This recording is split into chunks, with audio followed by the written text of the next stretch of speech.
Hola, ¿cómo le va? Aquí estamos. Hace un rato estábamos cantando, pero ahora entramos en este otro programa, en el programa de cada noche, La Puerta Abierta, con invitados y entrevistas que pueden ayudarnos a reflexionar. He tenido mucha reacción con respecto a estos editoriales que estoy haciendo al comienzo del programa. El lunes hablé de no decir malas palabras. No sé si se acuerda usted. Ayer hablé de no robar. Hoy quiero saltarme esa línea que estaba siguiendo y hacer un comentario sobre el momento que estamos viviendo y cuál es nuestra responsabilidad como cristianos en esta situación que el país está viviendo. Hace unas horas, muy pocas, el presidente de la Nación dio un mensaje y anunció un nuevo decreto de necesidad y urgencia en donde va a haber más restricciones. Es muy posible que durante el programa de hoy nuestra invitada y yo hagamos crítica a todo lo que se está haciendo. De todas maneras, lo que quiero decir en este momento es que como cristianos debemos respetar y obedecer a las autoridades, nos guste o no. Cuando estoy diciendo el presidente de la Nación, luego cada ciudad tendrá su gobernador y su intendente o su jefe de gobierno. Cada uno de ellos dirá lo que se puede hacer y lo que no se puede hacer. Pero debemos ser muy responsables y cumplir y obedecer lo que se nos diga como cristianos, porque esto es lo que la Biblia nos dice, que debemos respetar a nuestras autoridades. Cuando Pablo dijo eso, la máxima autoridad era el emperador romano. Y él decía, hay que respetar a las autoridades.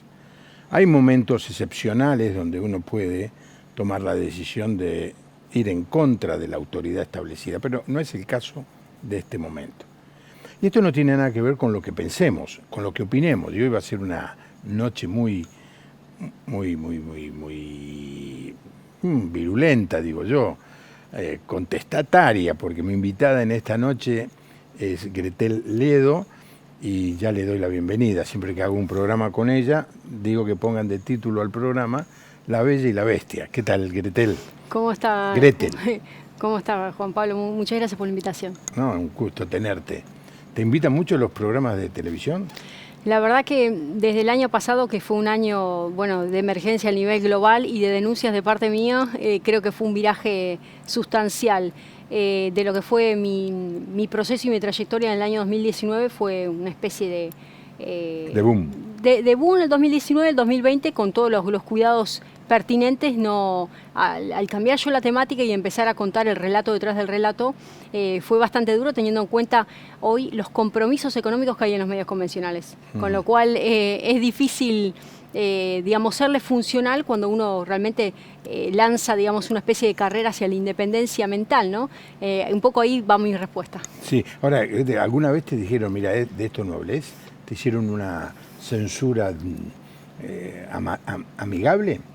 Yo el año pasado estuve todo el año completo como columnista fija en Radio Perfil, y cuando empecé a contar el detrás de escena del tema de la vacuna, he tenido momentos donde parte mía de las reflexiones, que simplemente lo que hacía era difundir cuáles eran las consecuencias de la utilización del tapabocas según la OMS antes de que sucediera esta pandemia. Esa parte sospechosamente salió del aire. Así que tuve que comunicarme con el director de la radio y digo, un momentito, acá que están haciendo una edición, digo, soy la primera en abrirme paso. Dijo, de ninguna manera, ¿qué estás queriendo decir? Bueno, parece que se vinieron para atrás y a partir de ahí, no, gracias a Dios, que fue un medio que la cantidad de cosas que denunció todo el año pasado y me dieron rienda suelta, pero fue el único momento en que tuve esa situación. Y después, notas donde uno quiere abordar determinadas temáticas y en el aire te desayunas con otra. En el aire está la pregunta forzada sobre aspectos que quieren que te pronuncies, ¿no? Y estamos en situaciones obviamente muy delicadas donde está el escenario o blanco o negro, no hay medias tintas, ¿no? Y aquella persona que busca otro tipo de escenario de reflexión queda un poco al margen de lo convencional. Estás entrando en la arena política, ¿no es cierto? Te presentaste como candidata a diputado por una línea del justicialismo, ¿es así? Sí, para estas elecciones, me estoy postulando como candidata a diputada nacional por la Ciudad de Buenos Aires, dentro de lo que es la agrupación CEJUS, que es Cristianos en el Justicialismo, y ahora voy a explicar un poquito, en el partido Principios y Valores. Es una agrupación que, digamos, está levantando la bandera justamente de la fe, ¿no? En un mundo donde es bastante complejo y complicado encontrar representatividad de parte de los creyentes en espacios políticos. Lo bueno es que no tenemos ningún tipo de miramientos y no estamos cercenados a la hora de defender determinadas ideas, con lo cual dentro de lo que es la agrupación hay mucha libertad. Después, como todo partido político, hay diferencias, como todo. Hoy hablar, por ejemplo, de un partido que es netamente defensor de una postura o netamente defensor de la otra, en términos políticos casi te retasea votos. Ahora, en términos de principio y de cuestión éticas, para mí son obviamente no negociables, pero para un político lo van a ver de otra manera, con lo cual uno tiene que convivir en ese ecosistema de aquellos que lo ven desde la amplitud y aquellos que, digamos, que sería mi caso, que lo ven desde cuestiones que para mí son esenciales. Ahora vas a ir a las PASO y te vas a enfrentar en el justicialismo a todas las otras corrientes que hay. Sí, la realidad es la siguiente.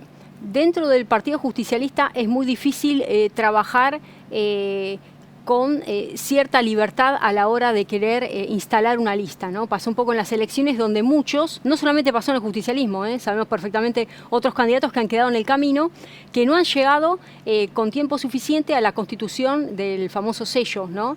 Digamos, la estructura partidaria jurídica como para poder tener independencia, y tengamos en cuenta que un partido no es más y nada menos que simplemente una herramienta electoral. Es una herramienta para convivir en un sistema democrático que se requiere justamente ese armado para poder, digamos, traslucir con un ideario, con una propuesta, con un programa de gobierno. O sea, no es que uno libremente se presenta, si no tenemos la herramienta electoral es difícil. Ahora, cuando ese partido mayoritario, le hace PJ, le hace cualquier estructura, no permite una interna, o digamos, hay unas situaciones de escollos donde a dedo se está digitando quién es la persona, le hace lo que pasó con el presidente de la Nación, entonces automáticamente aquellos que quieren jugar por adentro, la quieren jugar bien, los dejan afuera. Entonces, aquellos que realmente no se sienten representados, lastimosamente se ven forzados al armado de una estructura nueva que, vuelvo a decir, es simplemente una herramienta y siempre estamos hablando del justicialismo. O sea que no vas a ir en contra de ninguna otra lista dentro del justicialismo porque ya está digitado quiénes son los candidatos. Claro, o sea, no, dentro del justicialismo no, estamos hablando del peronismo, porque el peronismo, recordemos que es un movimiento, ¿no? Que es vivo, o sea, constantemente está adquiriendo una nueva conformación, y vuelvo a decir, el partido político simplemente es una estructura y es funcional a, en este caso, una elección, ¿no? Una instancia electoral. Con lo cual la idea es un partido político propio dentro de lo que es el peronismo, y que va a estar yendo, digamos, a elecciones por afuera de lo que es el PJ. Por afuera del PJ. Bueno, yo te lo dije hablando por teléfono los otros días, que yo creo que hemos sido condenados a tener gobiernos en estos últimos 38 años que parecen diferentes, pero son iguales, de malos, de pésimos. El radicalismo, en sus distintas vertientes, nombres, llámese Cambiemos, PRO, la misma cosa, son todo lo mismo. Y del otro lado el justicialismo. Dentro del radicalismo tuvimos 6 años con Alfonsín, 2 años con De la Rúa, son 8, 4 con Macri, son 12 en estos últimos 38 años.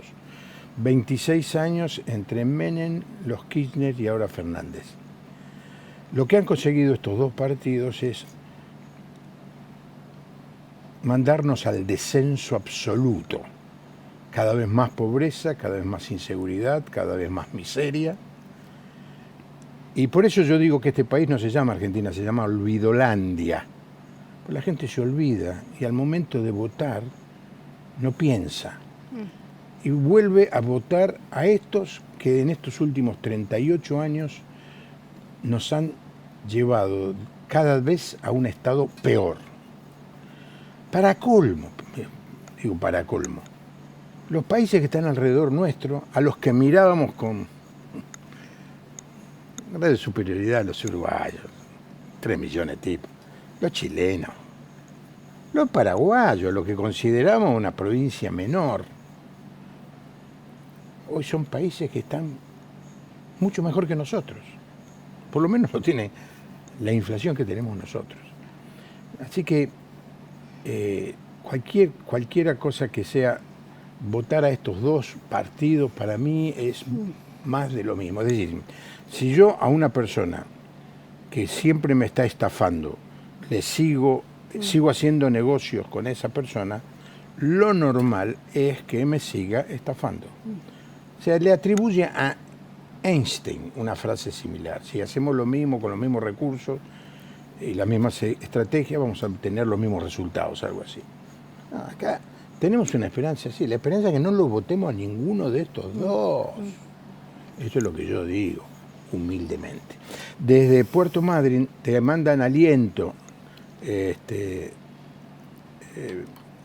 a desarrollar su función pública sintiendo que el centro está en la voluntad de Dios. Aníbal de Puerto Deseado dice que Dios te bendiga. Agradable sorpresa su militancia, la tenía ubicada muy a la derecha políticamente, mira vos. Desde Lima, Perú, envían saludos, bendiciones para el pastor y la invitada. Muchas gracias. El teléfono, uno solo, para mandar exclusivamente WhatsApp es el 1127770000. 1127770000 para aquellos que están fuera de la Argentina o de Olvidolandia, más 549 1127770000. ¿Qué está pasando en el mundo, Grete? Ahí es interesante una de las últimas reflexiones que recién decía uno, digamos, de las personas que estaba participando, ¿no? del programa. Acá ya no se trata tanto de ideología. La gente, acá hay un divorcio claro entre la política, la arena en sí mismo. De hecho, se está jugando una carrera del sálvese quien pueda. Y este mecanismo, bajo la excusa de la emergencia sanitaria, de pasar las elecciones, en realidad casi es una especie de acuerdo tácito para fagocitar al resto de los partidos que se quieren presentar. ¿Por qué? Porque si las elecciones se pasan para septiembre, fíjense que el cronograma electoral no se modificó. La fecha para cierre de listas es 19 de junio y para cierre de frentes electorales es el 9 de junio. Ellos también tendrían que haber corrido esas fechas. O sea que corren las fechas de las elecciones. ¿Por qué? ¿Qué es lo que están especulando? Vamos a vacunar a la mayor cantidad de población posible, por un lado, y segundo, vamos a reactivar la economía, vamos a mejorar los indicadores que, recordemos, ahora de público conocimiento, salieron los últimos informes del INDEC, que digamos, si uno no lee como funcionario público el diagnóstico preciso, donde vamos a creer que los índices no están tocados, sino son totalmente genuinos, hay un fracaso literal de este gobierno. Este gobierno que se llenó la boca criticando la mendicidad que dejó y la miseria con la cual y el arruine económico con lo cual dejó la gestión anterior. Digo, este gobierno socavó aún más. La tumba, si la tumba estaba acabada, directamente llegamos al subsuelo, digamos, creo que al seno del infierno, el inframundo. 42% de pobreza, 12 millones de personas, y si vemos la generación de 0 a 14 años, 57,7% de pobreza. No vamos a hablar del riesgo país y la comparación de los 1.500 puntos que lleva Argentina respecto al resto de la región, ¿no? Como recién decía usted, una diferencia abismal entre Uruguay y el resto. Argentina está catalogado prácticamente como el segundo país con mayor inflación en toda América Latina. O sea, el nivel de retraso, y hay una brecha significativa entre la capacidad adquisitiva, cuánto está hoy la CBT, la canasta básica total, y la canasta básica alimentaria, y cuánto está el ingreso. Porque fíjense lo que pronostica a nivel interanual de inflación el gobierno. Sobre ese porcentaje, que es 20 y pico %, es sobre el cual se montan las paritarias, cuando en realidad la inflación real supera... 50. Entonces, ¿de qué estamos hablando? ¿De qué país estamos hablando? Por eso ahora, respondiendo a la persona, la gente está harta de este circo que toma la voz, dámela a mí, entre la oposición y el oficialismo. Se ponen de acuerdo, escuchen la Carrió, se ponen de acuerdo con Massa y vamos a postergar las elecciones, vamos a moverla para septiembre y las elecciones para más adelante, o sea, las PASO. En el camino hay un desfiladero de cantidad de partidos pequeños que no van porque no están corriendo la fecha de junio para el armado de listas. Eso por un lado. Por otro lado, acá no se trata ya de ideología, ya no estamos hablando de eso, estamos hablando de, y respondiendo a la pregunta sobre qué pasa en el mundo, o la defensa de una agenda nacional, de interés nacional, o la defensa de una agenda foránea. Y eso es lo que se está poniendo en juego acá, y eso es lo que no está hablando desde el punto de vista ni la oposición ni el oficialismo, ¿no? Cuando estamos hablando del interés nacional, estamos hablando nada más y nada menos que no claudicar con banderas concernientes a la soberanía política. O sea, hoy no hay programas de gobiernos totalmente autónomos, no hay autonomía. Hoy tenemos títeres tanto en el oficialismo como en la oposición, el Parlamento está pintado. Donde vemos programas totalmente independientes de la bajada de línea de Davos, de la bajada de línea del Foro Económico Mundial, de la bajada de línea de lo que es la Agenda 2030. Entonces, esa agenda paralela, donde participamos y Argentina forma parte y tiene una banca asegurada, hace que un sinnúmero de países han perdido justamente la autonomía, la libre capacidad y disposición y disponibilidad para ejercer de manera autónoma justamente el mandato popular. Porque ¿quién es el soberano en definitiva? La pregunta final, ¿quién es el guardián de la Constitución? El guardián de la Constitución es el pueblo, pero el pueblo hoy está en una situación de oveja mansa. Usted empezó el programa hablando sobre el tema de que hay que respetar a las autoridades. Por supuesto, lo dice la palabra de Dios. La pregunta que nos hacemos, ¿qué sucede cuando las autoridades están en un frenesí por hundir el país, por fundir el país, por arrebatar la independencia individual, ¿no? Por fagocitar justamente la capacidad de todos los sectores productivos, donde se pone la entelequia de la defensa de la salud pública y se está tapando un sinnúmero de baches por detrás? Digo, ¿y todo esto no será un gran circo que están orquestando? Y fíjense lo que decía Michel Foucault, la peste como mecanismo disciplinador por excelencia para manejar los hilos del poder. Porque uno no se pone a pensar, cuando hay una situación de fuerza mayor, le hace la peste, aparece el sector político como diciendo, entregame absolutamente todo, renuncia absolutamente todo lo que vos podés manejar de parte tuya porque yo voy a facilitar la salida. Pero la puerta de salida tampoco está aprobada. Digo, ¿la vacuna está aprobada? ¿Se pasaron todos los mecanismos para realmente probar si hay resultados colaterales, resultados secundarios, si realmente el efecto va a ser eficaz? ¿O ya estamos hablando de la segunda ola, de la segunda dosis? O sea, esas son las cuestiones que no se están hablando. Los medios convencionales no lo están diciendo. No lo dice la oposición, no lo dice el oficialismo, y ahí sí es donde vemos que la ciudadanía, lejos de establecer una distancia crítica entre lo convencional, se alimenta de esa desinformación, ¿no? Ese es el gran desafío que tenemos. Yo sé que somos una gota de agua, pero respetemos la palabra de Dios. La palabra de Dios que dice que hay que someterse a la autoridad. Pero digo, ¿la autoridad está correcta o está errada? No, está errada. Está errada, pero igual lo tenemos. Si vamos a ir a competir o a contraatacar o enfrentarnos a la autoridad, lo tenemos que hacer de la manera más limpia y pura, que es la democracia, que es lo que vos estás haciendo. Es decir, vos te levantas, decís todo lo que pensás, te propones como candidata, si consiguen armar el partido y presentarlo y que te lo aprueben, vas a poder estar allí en la foto y en todas las mesas de la capital federal, y la gente que vote por una persona linda, chao, tenés voto más voto. Imagínate si me ponen a mí, no me vota nadie, ni mis hijos me votan a mí, pero a vos te van a votar. Es rigurosamente cierto lo que dijiste, porque en la elección pasada, entre el gobierno, estoy hablando del gobierno de Macri, Marcos Peña particularmente, compraron a propietarios de sellos de partidos, los compraron, le dieron un puesto de diputados y dejaron sin partido a personas que habían hecho negocios con ellos, y lo mismo sucedió con el caso de Julio Bárbaro y el tuyo, sí, que los dejaron afuera. Así que creo, afirmo, apruebo, a ver qué palabra es la que coincido con vos en que los dos partidos mayoritarios están tratando de destruir cualquier intento de otros que puedan crecer. Y yo creo que la única manera es tener otros partidos para que en este caso, que no se está jugando la presidencia, pueda haber otras voces en el Congreso. Digo, pienso, luego existo. Aníbal de Puerto Deseado dice: Chile era el modelo y voló por el aire por una desigualdad social mayor que la nuestra. No voló por el aire por eso.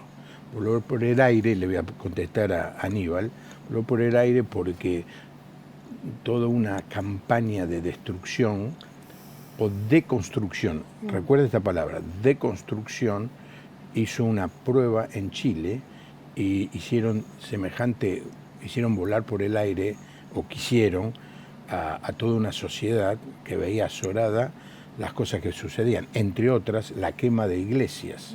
Los carteles que pintaban no tenían nada que ver con lo que estaba sucediendo socialmente, el valor del subterráneo y todo eso, sino con un plan internacional de desestabilizar, sí, de deconstruir la sociedad como nosotros la conocemos. Raúl de Mendoza, de todas maneras quiero decirle a Aníbal que Chile está mejor que nosotros. Raúl de Mendoza dice que es una lástima mezclar la política con las cosas de Dios. Ay, interesante, esto podríamos... Sí. ¿Qué te parece? ¿Es cierto esto? No, bueno, sonrío porque es casi el mismo dilema que nos plantearon el encuentro pasado, no sé si se acuerda que hablamos de justamente de ese tema. Bueno, así está la Iglesia no tomando los espacios de decisión fundamental, creyendo que hay una separación y una división entre la fe y la política. No. A ver, uno cuando es cristiano cuando se congrega, uno es cristiano cuando es buena mujer, buen esposo, buen hijo. Uno es cristiano cuando es buen trabajador. Uno tiene que ser cristiano las 24 horas. Digo, Jesucristo era Jesucristo en todas las facetas, ¿no? Nosotros tenemos que ser transparentes en todas las áreas y marcar justamente la diferencia en todos los campos, sea en el ámbito empresarial, en el ámbito de medios de comunicaciones, en el ámbito social, en cualquier lugar donde el Señor, cada uno de nosotros, nos puso obviamente un llamado. Y la política, si nosotros la vemos como aquel mare magnum que tiene la capacidad de contaminar y separarnos de esa relación con Dios, ganó la batalla el enemigo. O sea, justamente ganó el terreno, porque es un terreno, a ver, recordemos que es un terreno pesado. Lo que son artes, lo que son medios de comunicación y política son las tres áreas por excelencia, la música, las áreas por excelencia de bajada de construcción, como recién estaba mencionando Juan Pablo. Porque hay una bajada de línea, hay una bajada que tiene que ver con la construcción de relatos, la filosofía, el modus operandi y cómo se va influenciando y permeando a través de la música. Hay una influencia directa. Los jóvenes, ¿cuántos jóvenes consumen música? Y vamos a ver un poco las letras. ¿Cuáles son los contenidos de la letra? ¿Por qué se llegó a ese contenido? ¿Por qué lo llevó, lo inspiró a ese artista a escribir? Entonces hay que ver también lo espiritual, así como en un marco jurídico, para conocer los anales legislativos que hay que ver. Los debates anteriores, ¿no? ¿Qué hace un abogado? Un abogado primero estudia cuál fue el campo de construcción normativa que llevó justamente al legiferante a ese campo que después lo terminó materializando en un instrumento jurídico, ¿no? Entonces siempre existe el antebate. Eso tiene que ver con la antesala, que tiene que ver con lo espiritual, en el campo de un artista, en el campo político, en el campo jurídico. Ahora, cuando dejamos librado al azar esa área sin tener una influencia directa, automáticamente le estamos diciendo, bueno, ese principado, esa potestad, este terreno es tuyo, este terreno manejalo como quiera. Y estamos dejando librado el terreno más sensible, porque la política nos atraviesa a todos, la política nos afecta a todos. No, yo la verdad que en la política no me meto, que la verdad que no me interesa, me cansé de tanto chorro junto. Bueno, pero cuando llegue el momento, no te interesa, votás en blanco, impugnás el voto, no participás, criticás, pero después cuando llegue el momento, una legislación sobre el mínimo imponible para el tema de las ganancias. ¿Va a haber cierre o no va a haber cierre? ¿Los chicos van a la escuela o no van a la escuela? ¿Quién baja los contenidos educativos? ¿Ponemos ideología de género a los 4 años de edad y vestimos al nene de color rosa? Digo, te está afectando la política. La política nos afecta, le afecta a un papá, a una mamá que no saben ni qué hacer, que pierden la patria potestad de esa criatura cuando se cierra la puerta del aula, porque estamos en la educación pública y es importante que la criatura se rodee de todo, de lo que es la diversidad. Pero digo, esa diversidad me forma, me malforma, ¿qué rol juega el padre en eso? Entonces fíjense cómo la política nos atraviesa, nos condiciona, nos modifica y nos afecta. Entonces, la filosofía de que no hay que meterse en política es una tesitura totalmente cómoda y librada literalmente a, digamos, a un vacío que, bueno, nos lleva al lugar de destrucción que estamos todos ahora, ¿no?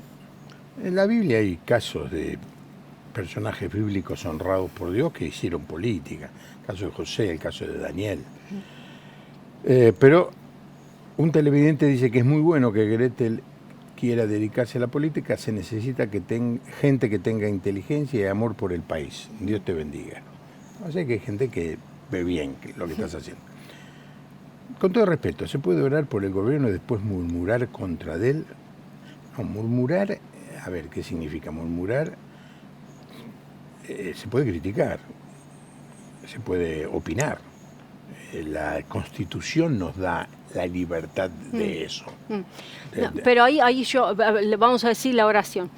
Si nosotros ver todos, yo siempre una hora digo, Señor, dale sabiduría, porque son las personas que están presidiendo el país, sea en el Ejecutivo local, provincial, nacional. Le digo, Señor, yo te pido que le des sabiduría a esta persona para que conduzca los destinos del país.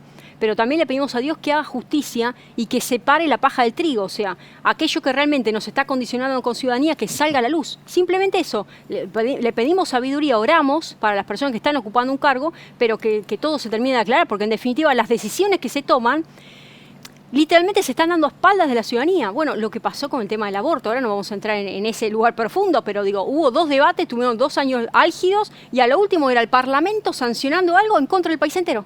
O sea, digo, el Parlamento, lejos de estar representando a la ciudadanía, porque digo, rescatemos lo que decía el interior del país, ¿no? El interior del país era, salvemos las 2 vías, Argentina es celeste. Ahora, el Parlamento pareciera que sobre mano, no sé qué, a último momento se cambiaron los votos. No, es algo que tiene que ver con una cosa que dijiste, que el país ha perdido su independencia económica. Exacto. Y su libertad o su autonomía política. Dependemos, somos satélites minúsculos. Pero ni figuramos. ¿Sabe lo que pasa, Juan Pablo? A ver, acá, ¿cuál es el secreto? Cuando una persona está endeudada, sí, no tiene lugar para negociar las condiciones de la salida. Simplemente para que el acreedor pareciera que te sigue pisando sobre el cráneo. Cuando Argentina ya sale de un gobierno con una deuda catastrófica con tema del Fondo Monetario Internacional, automáticamente a vos llegás a la gestión con una situación de una Argentina totalmente en recesión económica, fundida, con una deuda que comprometía prácticamente el PBI completo, porque ya ni con el PBI alcanzaba para pagar esa deuda, esos compromisos, además ajustado a una agenda, porque después de los cumplimientos dijeron, bueno, vamos a dosificar o largar tal y cual partida, pero en función de el ajuste que tenemos que hacer a nivel presupuestario. Por eso, digo, los títeres que se están sentados en la Cámara de Diputados y dice a fin de año vamos a votar el Parlamento, vamos a votar el presupuesto. ¿Qué presupuesto vas a votar? El presupuesto ya está decantado, te lo manejaron en una oficinita chiquita en el FMI. Por eso vuelvo a decir, cuando estás en calidad de deudor, después te aparecen los oros, te aparecen las otro tipo de ayuda, pero estas son las ideas. Tenés que sí o sí sancionar el aborto a fin de año. Tenés que meter la ideología de género en los contenidos. O sea, esa es la agenda, como usted está diciendo, la famosa agenda globalista. Entonces, cuando ya te están digitando absolutamente toda la coma a nivel presupuestario, que el presupuesto es la columna vertebral de un país, pues si no hay presupuesto nacional, lejos tengo independencia de poder gestionar cualquier tipo de política, no hay una trazabilidad. Entonces te manejan la caja, te manejan la currícula, te manejan absolutamente todas las áreas, ahí es donde se perdió total autonomía, ¿no? Y obviamente la creencia hacia la política, ¿no? Alguien dice que hablas muy rápido. Sí, ya lo sé que hablo muy rápido. Acá, yo lo tenía me cuesta, acá. Que la cabeza me va más de lo que a veces lo reconozco, lo tengo que... ¿Qué opina Gretel de los resultados económicos del gobierno de Cristina Fernández, aciertos y errores? No entremos en eso. Muy lindo el programa, la invitada habla muy rápido, acá está.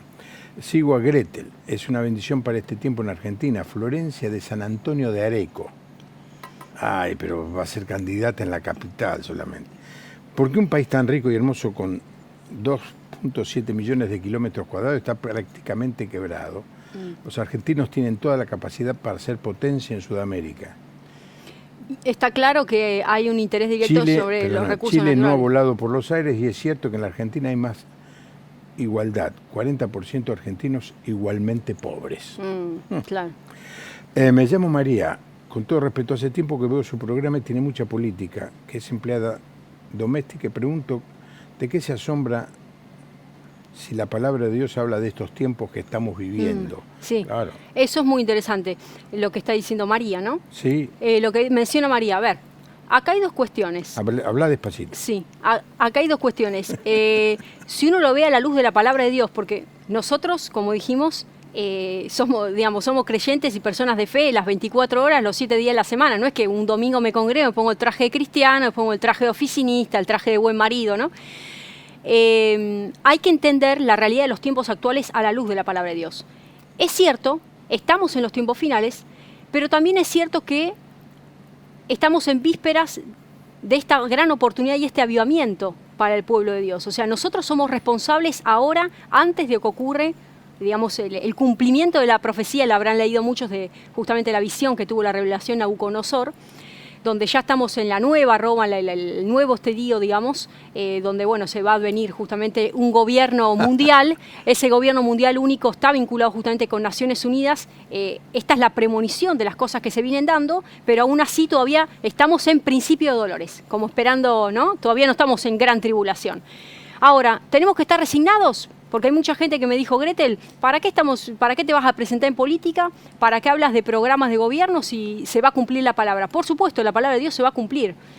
Pero en el tiempo en que estemos aquí tenemos que hacer lo mejor de nosotros, no solamente desde la oración, sino desde el ministerio que el Señor nos dio, para llegar y ser influencia en todas las áreas, sea la artística, comunicacional, la política, porque hasta que no se junte esa cantidad de personas que el Señor ya tiene digitada, digamos, las personas que realmente vamos a estar compartiendo su presencia, somos nosotros los responsables de llevar ese evangelio que tiene que ver con esto, con la honestidad, con la fe, con la convicción, con los principios, bueno, los valores en todas las áreas, y la política es uno de ellos, con lo cual, si bien estamos en el cumplimiento profético, que no haya resignación, porque si no, el Señor viene pronto y nos tiramos al abandono. O sea, digo, tiene que haber una actitud, porque digo, la salvación es gratuita, ¿no? Vos sabés que pero también hay que conservarla, ¿no? Vos sabés que esto tiene algo de calvinismo, a ver, no sé si vas a entender esto. De golpe, el calvinismo, el ultracalvinismo, dice, bueno, los que se salvan son los que están predestinados. Entonces, ¿para qué vamos a predicar? Si ya se saben lo que se van a salvar, no prediquemos más. Si Dios va a contestar las oraciones o va a ser su voluntad, ¿para qué vamos a orar? Ya está. No, pero no es así. Es lo que acaba de decir Goethe. Puede ser que todo eso esté sucediendo, que estemos en los últimos tiempos. Puede ser. ¿Y qué vamos a decir? Bueno, no hagamos nada, total, esto, apuremos la situación que termine pronto. No, tenemos que seguir siendo sal y luz. No se nos dice que tenemos que ser sal y luz hasta un cierto momento. Toda nuestra vida tenemos que ser sal y luz. Y no importa si el mundo se sigue corrompiendo, si esto llega a ser el poder mundial único, como se sugiere en algunos textos de la Biblia, yo como cristiano tengo que seguir siendo sal y luz en el lugar donde Dios me puso. Guillermo de Neuquén dice, Dios los bendiga, vamos caminos a ser un protectorado grupal dependiente de los poderes profundos. Y esto está profetizado en la Biblia. Sí. Se dividirá el mundo en 10 poderes o grupos antes del último gobernante mundial. Bueno, sí. Te gusta lo de Daniel también. Me encanta que Gretel, hable de lo que está pasando hoy en el mundo. Hace varios años que veo las cosas como ella. Ya no existe la democracia. Hoy vivimos en una oligarquía. Big Tech, farmacéuticas, ONG poderosas, filántropos científicos. Ellos deciden y mueven los hilos del mundo. Son todas opiniones que yo leo. Algunas estoy de acuerdo, en algunos, en otras no. Pregunta, ¿de qué? No, esta pregunta no la hago. No hay más denominaciones, estimado televidente. Observo de parte de la invitada gran elocuencia, pero no explica la propuesta concreta. ¿Qué va a hacer si es diputada? Bueno, en primer lugar, recién hablé sobre la situación del deudor. Yo creo que Argentina tiene que lograr una independencia y una consistencia en todos los indicadores económicos, porque desde el punto de vista económico, si no hay un fortalecimiento del mercado productivo a nivel regional, si no se fortalece la economía real, digamos, si las cuentas, digamos, no dan, vamos a permitir que sigamos siendo, digamos, pisoteados, digamos, en esta situación de vasallaje. Con lo cual, lo primero que hay que hacer es trabajar en una matriz económica, puertas adentro, para fortalecer todo el mercado interno, ¿no? Fíjense lo que hizo la gestión de Donald Trump. Si uno veía todos los últimos indicadores, sacando lo que fue esta situación de emergencia global, los indicadores económicos de la gestión de Donald Trump eran brillantes. O sea, ya desde el punto de vista económico ya lograba la reelección. Sucedió lo que sucedió y después podemos hablar sobre la naturaleza de la victoria electoral, que es otro capítulo distinto. A lo que voy, eso le va a permitir a Donald Trump decir, bueno, hasta acá va el avance chino. Hasta acá va mi injerencia o no en el Acuerdo de París. ¿Me separo o no del Acuerdo de París? ¿Salgo o no de la Convención de Naciones Unidas contra el Cambio Climático? Hay una serie de medidas que le empieza a tomar donde se independiza de este sistema de gobernanza global, le hace Naciones Unidas, porque logra un fortalecimiento de la industria, un fortalecimiento del mercado interno. Entonces, Argentina tiene que recuperar las riendas de la independencia económica. Eso en primer lugar. Me parece como eso es decisivo. No, pero para. Lo que te quiere preguntar el invitado es que vos vas a ir y vas a ser una diputada de 240 y pico, no me acuerdo cuántos son. O sea, que esa idea que vos tenés... Sí, es más para el Ejecutivo, por supuesto, es a nivel presidencial. Vos te vas a parar, vas a dar tu discurso... pero todo se empieza... Los otros, mientras vos das tu discurso, van a estar whatsappeando, durmiendo o yéndose al baño. Eso es lo que se ve en el Congreso. Nadie escucha a nadie. Sí. Está todo, ya todos saben, esto van a decir esto van a decir esto, vamos a ver cuántos votos tenés. Es cierto que es muy importante el Congreso, pero no este tipo de Congreso. Sí. Pero de todas maneras, por algo se empieza. Por supuesto. Para llegar a ser presidenta, Gretel tiene que empezar siendo diputada. Por supuesto, apuntamos a eso. A ver, pero tenés que hablar más lento si querés ser presidenta, Gretel. Sí, no todos te pueden escuchar a 100 por hora. Baja un cambio.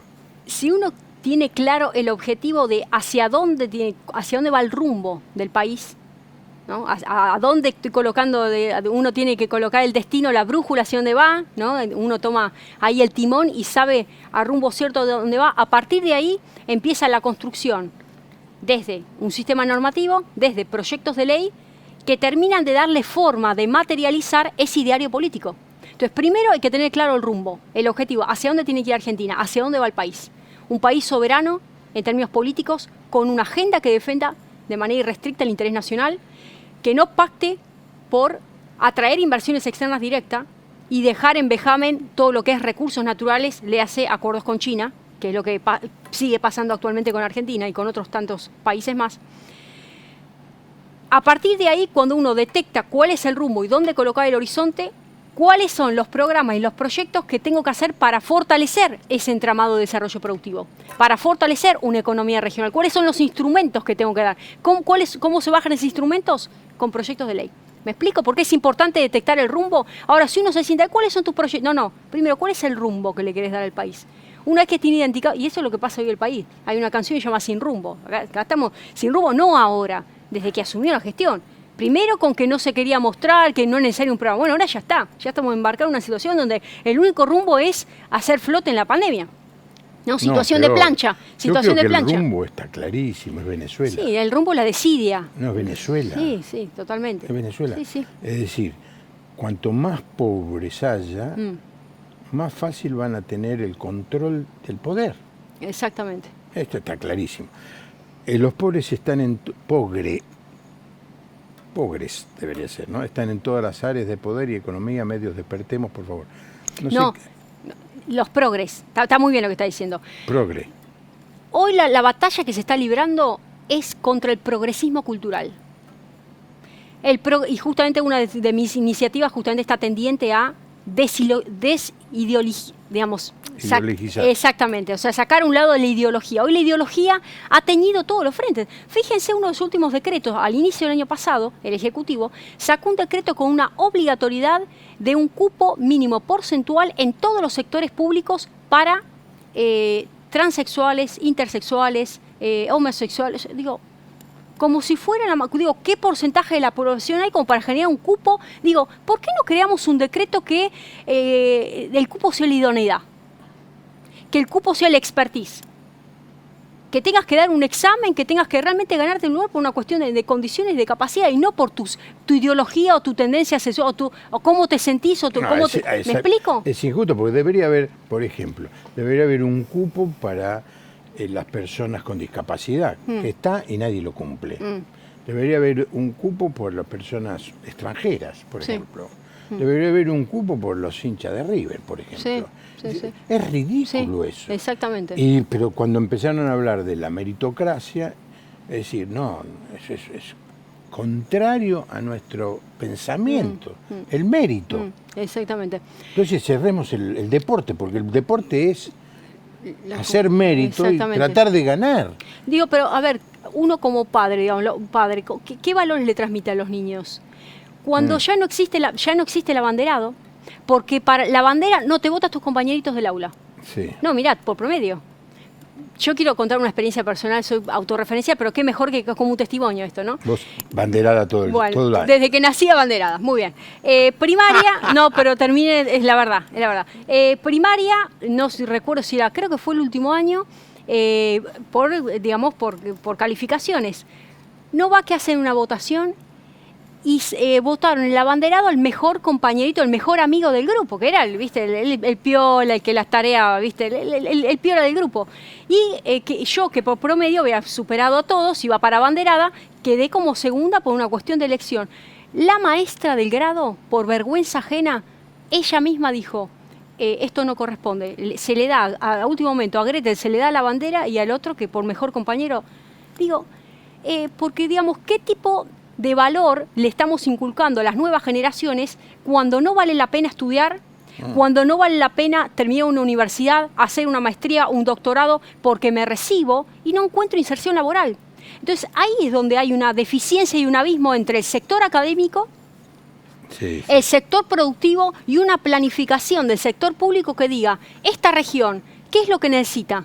Necesita reactivar el área minera. Bueno, entonces creamos carreras que sean afines con un expertise en geología, bueno, un expertise determinado para ese sector y que ya en primero o segundo año de la carrera la persona tenga una alianza directa con la cuestión laboral. ¿Me explico? Digo, como sucede en la industria automotriz en Alemania, siempre lo quiero poner como ejemplo, pero ya el joven a corta edad, ya en el secundario, es parte de la cursada, es la teoría, pero ya está, digamos, inserto. Fábrica, ¿sí? Exactamente. Entonces, esas son las cosas. Porque llega un momento que uno ve los indicadores, si estamos hablando de una pobreza estructural, porque ya es estructural, y de los 0 a 14 años que supera, prácticamente llega un 58%.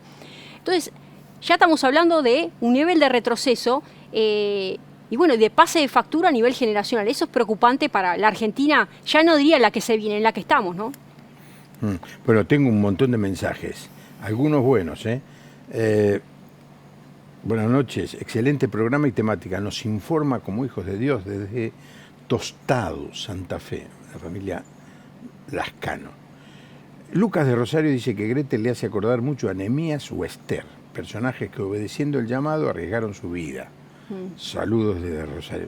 Yo diría más que a Nehemías a Esther. Sí. Bueno, no, pero ahí Nehemías, él lo habla, me parece que por el tema de la reconstrucción.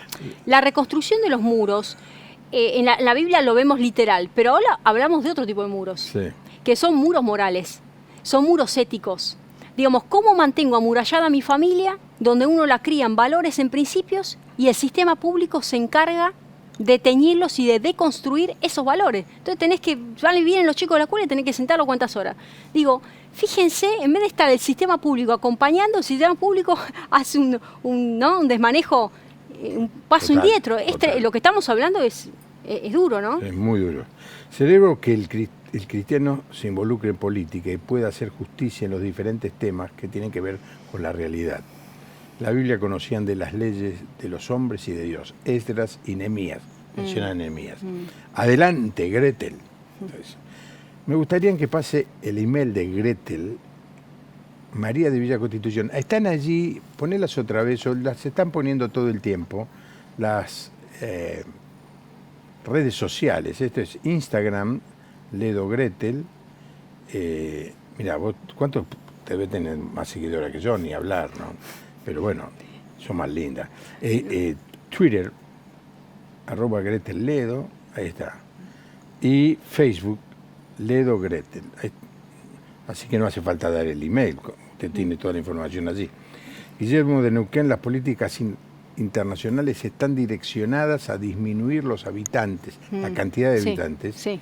Y quisiera saber qué hubiese pasado si Argentina hubiera sido una colonia británica.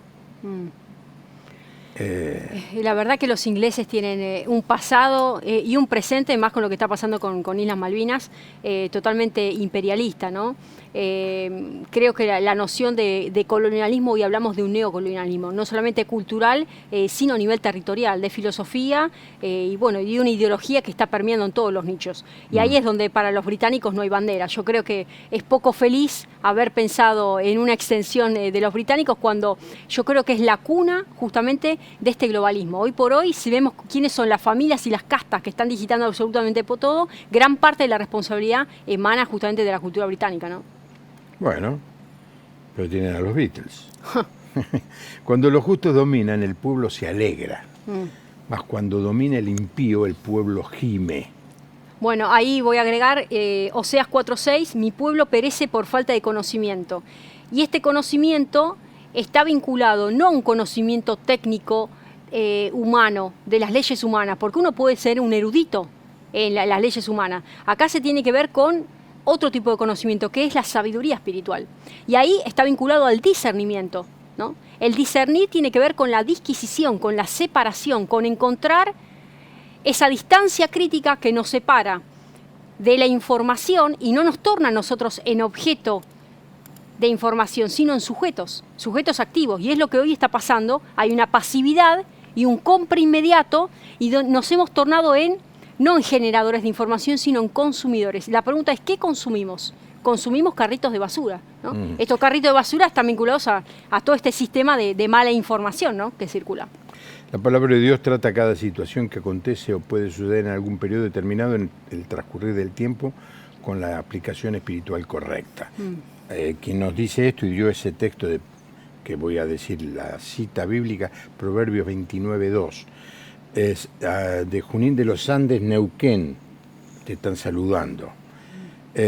Los ciudadanos cristianos nos gozamos apoyando y votando a nuestros hermanos escritos. Dios pone a sus hijos en los lugares que necesitan ser alumbrados con la luz de Cristo. Saludos de Posadas, Misiones, Alejandro Sosa. Qué importante todo lo que sabe, me encanta escucharla, que Dios le ayude a llegar al gobierno, María de Junín. Felicitaciones por la invitada, muy claras sus explicaciones, pero basadas en la palabra de Dios, son cosas que sucederán y están sucediendo.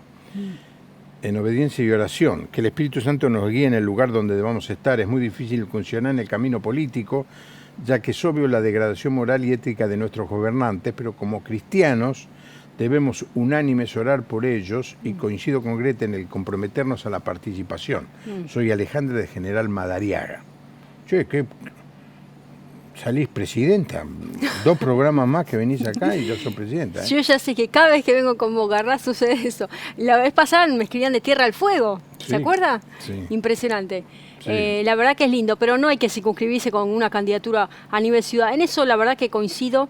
Estamos hablando de una visión país, una visión bien federal, ¿no? Así que no veamos tampoco la mirada en estas elecciones, porque esto es circunstancial, es una elección de medio término, son cargos específicos, pero la elección importante va a ser en el 23, ¿no? Sí. La jugada definitiva. Sí, ahora simplemente se está jugando. No, se juega. Yo el otro día escuchaba a Chiche Dualde, que es del Partido Justicialista, que durante 26 años gobernó en estos últimos 38 y nos mandó al descenso. Ya no estamos en la B, estamos en la C o la D, hablando futbolísticamente. Sí. Uno no sabe nada de eso. Pero está primera A, primera B. Sí. Estamos en la D. Y ella decía, se juega la patria en esta elección, porque hay que tratar de que entren nuevas voces, hay que tratar de que entren nuevas ideas, nuevas personas. Si usted me dice, ¿qué garantía hay de que esos nuevos que entre no sean tan corruptos como los que están? Bueno, garantía ninguna. Pero ya sabemos, después de 38 años, que votando a esto llegamos a esta situación. Intentemos, arriesguémonos a cosas nuevas. Sí. Eso es lo que yo pienso, ¿no? Dice Laura y Benjamín desde Río Grande, Tierra del Fuego, ¿cómo saldría de esta condición de la deuda, ¿no? Cuando no se promueven políticas de producción nacional y se dejan de lado los beneficios del sector que conduce en demedro del pueblo. ¿Cómo bueno, de la deuda esta no? Sí, bueno, yo no voy a ver que salgamos y vos tampoco. No, la verdad que es bastante compleja la situación, pero en definitiva creo que se parte por una decisión, ¿no? Cuando uno está direccionado y está decidido hacia, vuelvo a decir, dónde colocar el rumbo, digamos, de ese gran navío que tiene que ver con el país, y uno pone el horizonte, en el medio van a venir pactos, van a venir compromisos, van a venir los famosos salvavidas para lograr el atajo. Y acá vivimos con el atajito, por lo menos yo desde que nací vivo atajada. Siempre digo, Argentina no está en una situación de emergencia, en una situación subsidiaria o acotada en el tiempo. El principio general es la emergencia. O sea, la mejor gimnasia que tiene hoy el ciudadano del mundo en esto creo que es el argentino. El argentino está en el rating, digamos, de entender lo que es vivir en emergencia. Tanto la hemos naturalizado que ya directamente el anuncio del presidente del país sigue igual. Estamos acá, nos reunimos, las familias siguen... nadie sale, nadie frena. No hay una... Yo no estoy hablando de una resalida, estoy hablando de una rebelión pacífica de hacer valer justamente el pensiero, digamos, de una identidad nacional que está totalmente alejado, ya vuelvo a decir, no solamente al oficialismo, aquellos que gobernan a nivel ejecutivo, sino incluso del Parlamento. O sea, hay un abismo interesante en la ciudadanía y la sociedad política. Pero respondiendo a esa pregunta, vuelvo a decir, hay que tener claro qué es lo que hay que fortalecer. Si en el camino vienen los salvavidas que se terminan tornando en salvavidas de plomo, ¿cuáles son los precios que hay que pagar? Son los que estamos pagando ahora como ciudadanos, ¿no? Son los grandes pactos y los grandes acuerdos. Porque en definitiva, el telón de fondo es la situación de vasallaje político. La situación, diría, casi de vasallaje social, donde conviene mantener esa dependencia estructural, ¿no? Te voy a hacer algo de historia. Se está repitiendo algo que sucedió después del 74. En el 74 hubo una crisis, llamamos la crisis del petróleo, ¿no? Sí. Y en ese momento lo que pasó fue que los gobiernos centrales, digamos Estados Unidos, se dieron cuenta que la mejor manera era dar mucha plata a los países. Entonces, los países recibían plata, te la traían. No te preguntaban mucho. Entonces quedaron todos los países, por lo menos de Latinoamérica, endeudados. Claro. Y cuando uno dice la palabra de Dios, es deudor, es esclavo del acreedor. Exactamente. Entonces nosotros en este momento tenemos que salir de la deuda para no ser esclavos. Ahí está. La culpa de la deuda la tienen estos gobiernos desde del 83 en adelante. Porque no le podemos echar culpa a los militares que están presos y que se queden allí por todo lo que hicieron. Ni siquiera Isabelita, porque cuando se fue Isabelita dejó una deuda chiquita, 6.000 millones solamente. Con él no sabía nada Isabelita, ¿no? Vos dormida sabés más que ella. Pero todo empezó porque los militares no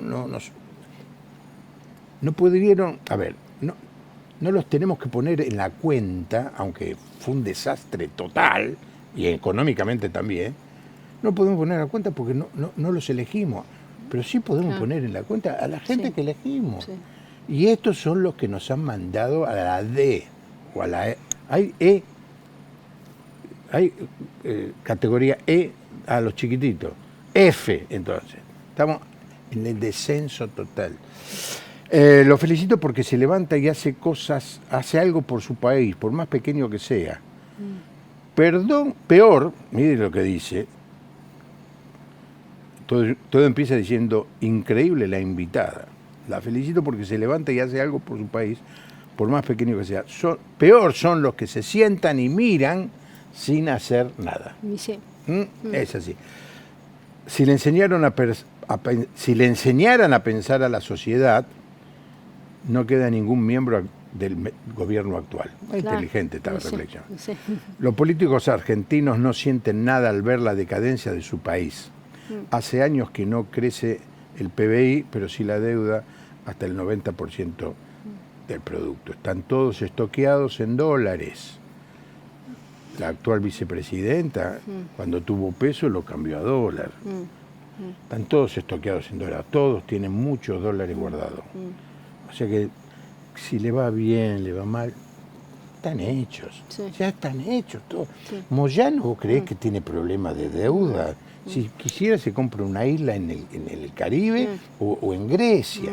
Así que estamos en una situación difícil. Che, muchas gracias por venir, Gretel. No, me quedé pensando, la verdad que La situación duele porque uno, soy muy patriota, soy una persona que realmente amo mi país, y uno digamos, gime por el país. Uno cuando ora, yo por lo menos soy una persona que desde chica tengo esa convicción, orar por tu tierra, por lo nuestro, digo, porque nacimos acá. El Señor, a ver, nos pone con una disposición para hacer algo en el lugar donde estamos, ¿no? No hay que rehusar ese llamado, no hay que ser un poco, bueno, Jonás, ¿no? Que iba para el lado contrario. Porque después las consecuencias, tarde o temprano, termina encauzando la vida a cada una de las personas, pero ¿a qué costo? Entonces, para no seguir dilatando ese llamado y esa convicción que cada uno tiene para hacer su aporte, su granito de arena, seamos un poco más sumisos, no seamos tan soberbios, porque acá en definitiva, ¿cómo lo resumimos todo esto? Con altanería. La altanería tiene que ver con la soberbia magnánima de la persona que le dice, esto lo hago a mi manera. Y así está el argentino. El argentino lo hace a su manera, y no es a modo argentino, es a modo Dios. Muy bueno, muy bueno. Vamos a seguir en contacto, Gretel. Vamos a esperar que puedas conseguir un partido, que puedas ser candidata. Va a ir tu foto en la boleta y la vamos a votar, ¿no es cierto? Una foto así, ¿cómo no vas a votar? ¿Nos vamos a robar uno? ¿Nos vamos a llevar? Porque queremos, la verdad, que te vaya bien, Gretel. Bueno. No sé si te juntaste con buena compañía, pero bueno, eso lo discutimos en otro programa. Pero es una alternativa a esta situación, porque si seguimos votando a los mismos, vamos a tener, ninguna duda, los mismos resultados. Mañana viene un cantante de un conjunto que yo en mi vida escuché, se llama Ráfaga. ¿Te suena?